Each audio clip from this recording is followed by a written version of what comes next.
نبی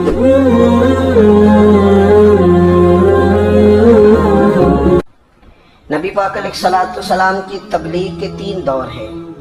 ایک تو حضور نے اپنے قول سے تبلیغ فرمائی، اور 40 سال کی عمر سے محبوب نے اعلان فرمایا اور تبلیغ کی، اور ایک نبی پاک صلی اللہ تعالی علیہ وسلم بالواسطہ حضور کی تبلیغ ہے جو آج تک جاری ہے۔ امت کے علماء، مشائخ، مبلغین حضور کے دین کو آگے پھیلا رہے ہیں، تو دراصل یہ بھی تبلیغ رسول پاک علیہ السلام کی تبلیغ۔ اور ایک حضور کی تبلیغ کا دور ہے، حضور کی پیدائش سے لے کر ولادت مبارکہ سے لے کر حضور علیہ السلام کے اعلان نبوت تک۔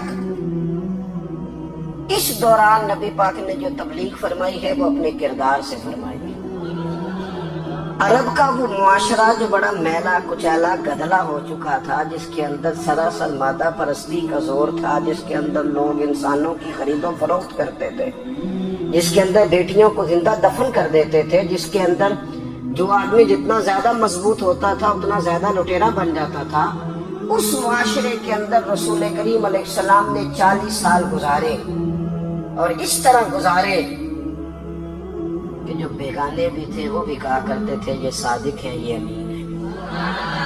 اور جب حضور نے اعلان نبوت کیا تو فرمایا، یہ قرآن مجید کے لفظ ہیں، فرمایا فَقَدْ لَبِثْتُ فِيكُمْ عُمَرًا مِّن قَبْلِهِ أَفَلَا تَعْقِلُونَ، میں تمہارے بیچ عمر کا ایک حصہ گزار چکا ہوں، تمہیں عقل نہیں ہے، شعور نہیں ہے۔ نبی کریم علیہ السلام نے اپنے کردار کو، اپنے عمل کو اپنی نبوت کی دلیل کے طور پر بیان فرمایا۔